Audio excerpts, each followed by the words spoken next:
India Bangladesh ബന്ധം വഷളാകുകയും അതിർത്തിയിൽ സംഘർഷം രൂക്ഷമാകുന്നതിനിടയിൽ ചിക്കൻ നെക്ക് എന്ന് വിളിക്കപ്പെടുന്ന ഇന്ത്യയിലെ 7 സംസ്ഥാനങ്ങളെ ബന്ധിപ്പിക്കുന്ന സിലഗുരിയിൽ പുതിയ നീക്കങ്ങൾ നടത്തി കേന്ദ്രസേന. ഏകദേശം 17 അടി വലുപ്പമുള്ള വേലി കെട്ടി കൂടുതൽ സുരക്ഷ വർദ്ധിപ്പിക്കുകയാണ് ഇപ്പോൾ BSF ചെയ്തിരിക്കുന്നത്. അതിർത്തി വേലി കടന്നുകൊണ്ട് കള്ളക്കടത്തും നുഴഞ്ഞുകയറ്റവും കന്നുകാലികളെ മോഷ്ടിക്കുന്നതും വർദ്ധിച്ച അവസരത്തിലാണ് ഈ ഒരു നീക്കം നടത്തിയിരിക്കുന്നതെന്നും വ്യക്തമാക്കുകയാണ്. ഇന്ത്യയുടെ 7 സംസ്ഥാനങ്ങളെയും ഇതിൽ നിന്നും വേർപെടുത്താൻ ഏറെക്കാലമായി പാകിസ്ഥാനും ബംഗ്ലാദേശും ശ്രമം നടത്തുന്നതിനിടയിലാണ് ഇത്തരത്തിൽ വേലി കെട്ടി വലിയ രീതിയിലുള്ള സുരക്ഷാ സന്നാഹം അവിടെ ഒരുക്കിയിരിക്കുന്നത്. ചിക്കൻ നെക്ക് എന്നറിയപ്പെടുന്ന സിലഗുരി പ്രദേശത്ത് ഇന്ത്യയുടെ അതിർത്തി സുരക്ഷാ സേന 12 അടി ഉയരമുള്ള പ്രത്യേകം രൂപകൽപ്പന ചെയ്ത കരുത്തുറ്റ വേലി നിർമ്മിച്ചിരിക്കുകയാണ്. എളുപ്പത്തിൽ മുറിക്കാൻ സാധിക്കുന്നതാണ് ഈ വേലി. 12 അടിയോളം ഉയരത്തിനായതിനാൽ തന്നെ അത് മുകളിലൂടെ കയറി ഇന്ത്യയിൽ എത്തുക വലിയ എളുപ്പമാവില്ല. ഇവിടെ ഹൈടെക് ക്യാമറകളും സ്ഥാപിച്ചിട്ടുള്ളതിനാൽ തന്നെ നുഴഞ്ഞുകയറ്റത്തെയും ഏതൊരു ആക്രമണ ശ്രമങ്ങളെയും ഈ ജാഗ്രതാ കണ്ണുകൾ തത്സമയം പകർത്തുകയും ചെയ്യുമെന്നതാണ് മറ്റൊരു വസ്തുതയായി എടുത്തു പറയേണ്ടത്. ഇതോടുകൂടി തന്നെ സിലിഗുരിയിലേക്ക് ബംഗ്ലാദേശിൽ നിന്നുള്ള എളുപ്പത്തിൽ കലാപകാരികൾക്ക് തള്ളിക്കയറാൻ ഇനി അവസരം ഒരുക്കാൻ സാധിക്കില്ല എന്നതാണ് മറ്റൊരു വസ്തുത.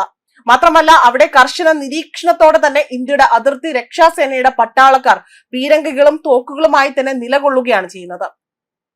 ഇവിടെ ഏതൊരു രീതിയിലുള്ള നീക്കം ഉണ്ടായാൽ പോലും ആ നിമിഷ നേരത്തിനുള്ളിൽ തന്നെ ഇന്ത്യയുടെ മുഴുവൻ സേനയും ഇരച്ചെത്തുന്ന രീതിയിലുള്ള സംവിധാനമാണ് ഇവിടെ ഒരുക്കിയിരിക്കുന്നതെന്നും ഇന്ത്യ വ്യക്തമാക്കുന്നു.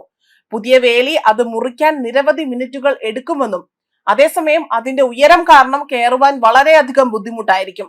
നുഴഞ്ഞുകയറ്റ ശ്രമങ്ങളും കന്നുകാലി കള്ളക്കടത്ത് സംഭവങ്ങളും കുറയ്ക്കാൻ ഈ ഒരു നടപടി ഏറെ സഹായകരമാകുമെന്നും ഇപ്പോൾ കേന്ദ്രസേന വ്യക്തമാക്കിയിരിക്കുകയാണ്. അതേസമയം ബംഗ്ലാദേശുമായി അതിർത്തി പങ്കിടുന്ന ചിക്കൻ നെക്ക് മേഖല സുരക്ഷിതമാക്കാൻ ധാരാളം ശ്രമങ്ങൾ നടക്കുന്നുണ്ടെന്നും അതിനാൽ തന്നെ മേഖലയുടെ 75% പുതിയ ഡിസൈൻ ഫെൻസിംഗ് അത് സ്ഥാപിച്ചിട്ടുണ്ടെന്നതാണ് BSF ഉദ്യോഗസ്ഥൻ വ്യക്തമാക്കിയിരിക്കുന്നത്. ഒരു ശ്രമങ്ങൾ, അതായത് ഈ ഒരു ശ്രമങ്ങളുടെ ഭാഗമായി തന്നെ അതിർത്തിയിൽ പാൻ ടിൽറ്റ് സൂം ആ ക്യാമറകൾ സ്ഥാപിച്ചിട്ടുണ്ട്.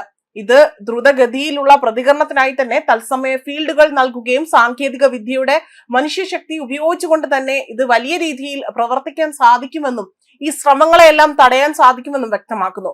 കൂടാതെ തന്നെ ആധിപത്യ പദ്ധതികളും മാറ്റങ്ങൾ വരുത്തിയിട്ടുണ്ട്. പുതിയ പദ്ധതികൾ അനുസരിച്ചുകൊണ്ട് കന്നുകാലികളെ അത് ശേഖരിച്ചുകൊണ്ട് അതിർത്തിക്ക് സമീപം അത് കള്ളക്കടത്തായി തന്നെ കൊണ്ടുവരുന്ന സ്ഥലങ്ങളാണ് ഇപ്പോൾ BSF ഇതിനായി തന്നെ ഏറെയും ലക്ഷ്യമിടുന്നത്. കന്നുകാലി കള്ളക്കടത്ത് തടയുന്നതിനായി ഈ പ്രദേശങ്ങളിൽ റെയ്ഡ് ചെയ്യുന്നതിനായി തന്നെ BSF ഉദ്യോഗസ്ഥർ ഇന്ത്യൻ പ്രദേശത്തിനുള്ളിൽ നിരവധി കിലോമീറ്ററുകൾ അവിടെ നിന്നും അവർ നിരീക്ഷണത്തിന്റെ വലയത്തിലേക്ക് കൊണ്ടുവന്നതായി തന്നെ വ്യക്തമാക്കുകയാണ് ചെയ്തിരിക്കുന്നത്. ന്യൂസ് ഡെസ്ക് കർമ്മ ന്യൂസ്.